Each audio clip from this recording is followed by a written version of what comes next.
Just a short distance from the London Buddhist Centre is Bodywise, known locally as a successful natural health centre. The team behind it, however, is making sure that the application of Buddhist principles is the main thrust. It was never my long-term aim to be a self-employed businesswoman. Being able to work collectively, we're more likely to have more of an impact on the local community than, say, if I'd set myself up somewhere with a plaque outside my door just working on my own. If you're living by Buddhist values, they can seem to be evaporating by the minute. But when you're working with other people on Buddhist principles, that reflects back to you what you're doing. It consolidates. Bodywise was formed 11 years ago as a business where alternative therapists who were Buddhists could practice, help those in need, and earn a living without causing harm. It's an ethical way for people to make money and to work together. And it's only been over the years that we've actually realised that being self-employed and running our own separate businesses was not a very satisfying way of working. So over the years we've moved towards becoming more of a team-based right livelihood, which has meant moving towards having a common purse. And well, we now live together, and we've been living together for the last 4 years. By having a shared living situation and by having shared finances, we have more of a sense of being a team involved in a project that's bigger than the sum of the parts. You can't actually be a bodhisattva by yourself. You know, one can't do it, I can't do it. But there's a sense of if people are working together with each other, there's a movement towards that. You kind of get a glimpse of the vision, what the bodhisattva ideal vision. It's very inspiring.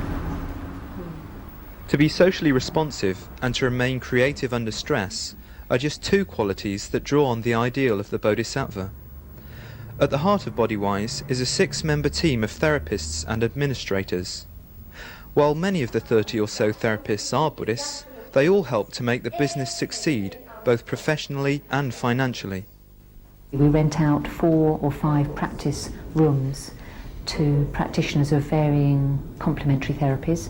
So this ranges from osteopathy, acupuncture, homeopathy, through to counselling, shiatsu, massage, aromatherapy. As you were describing it. Over the last 4 years, Bodywise has greatly extended activities to bring its range of treatments within the reach of a larger community, often poorer and older, by working with health authorities and local doctors.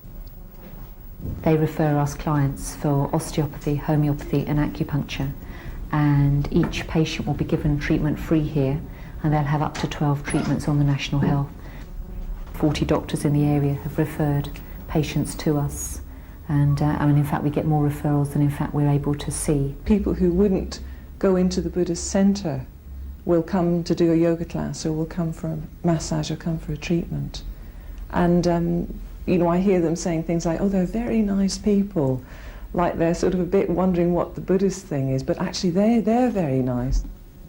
We also run a massage diploma course, and this course trains people in massage and healing and anatomy and physiology up to a professional standard, and we're looking to become a massage school over the next year. Muscle tissue under the legs, so I'm perhaps imagining that the muscle is like a big sponge and you're squeezing it.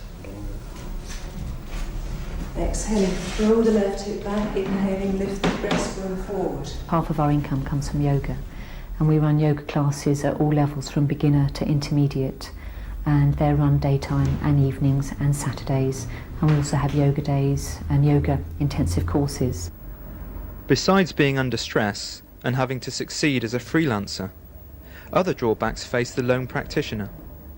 They're attempting to relieve suffering under quite intense and intimate circumstances. Well, there can be a sort of unhealthy relationship that perhaps can be set up between you and the person that's coming to use your services.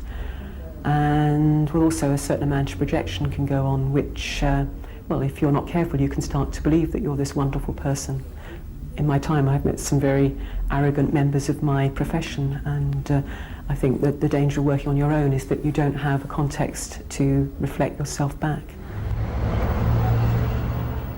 A few years ago, before the present level of personal contact and friendship, the weekly business meeting was often swamped by unresolved personal matters. It often became quite stressful or difficult to do the actual basic running of a meeting, running a business, because we all had more expectations to put on that time together than that time would allow.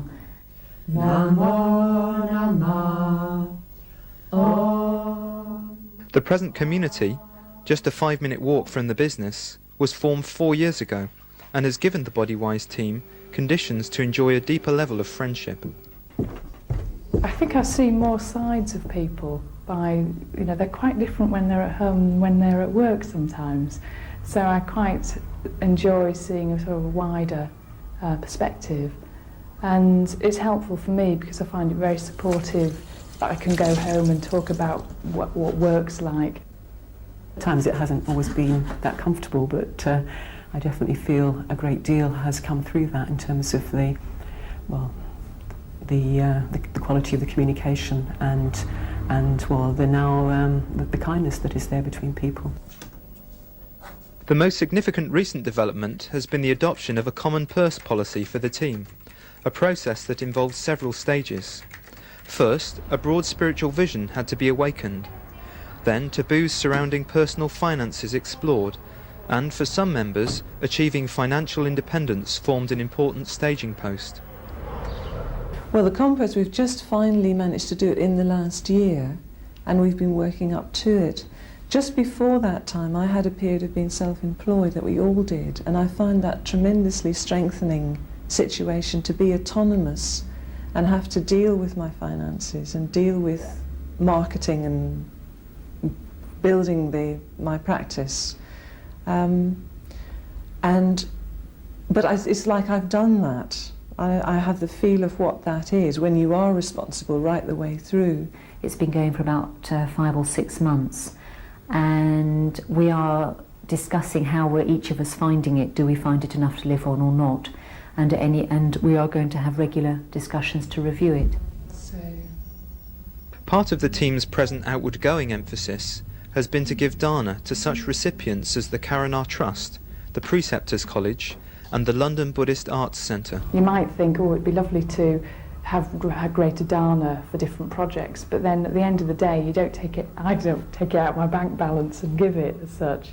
I find it easier to have a communal sort of situation so that other people support me in giving dana, so it's becoming easier for me to become more generous. An initial phase of the team's plan to share its finances was to get to grips with the principles through a year-long programme of study. We studied a seminar that Bhante had done with the Windhorse people on looking at right livelihood.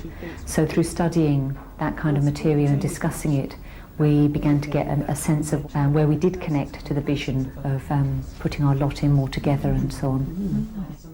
And we had a number of community evenings where each person took some time to describe their family conditioning around money. So there was a free-for-all in terms of finding out about each other's financial situation, whether any of us had savings or inheritances or nest eggs. And the more I know about somebody else and the more I've developed a friendship and trust with them, then the more happy I am to enter into a relationship with them around money. It challenges the whole materialistic consumer ethos of our age. It sort of challenges the economic underpinnings that are there for most people. We're developing a friendship with 3 or 4 women in Manchester who would like to set up a Bodywise, and many people in the movement are trained in massage or other therapies, and it'd be lovely to see them being able to set up similar enterprises, and also for us to be able to give the benefit of our experience over the years. So we'd be very happy to give people help to set up, well, especially to see other women setting up health centres such as Bodywise. It is a very worthwhile and real thing to do, to be running a health centre in a community. Any regrets? None whatsoever. It's been a lucky break for me.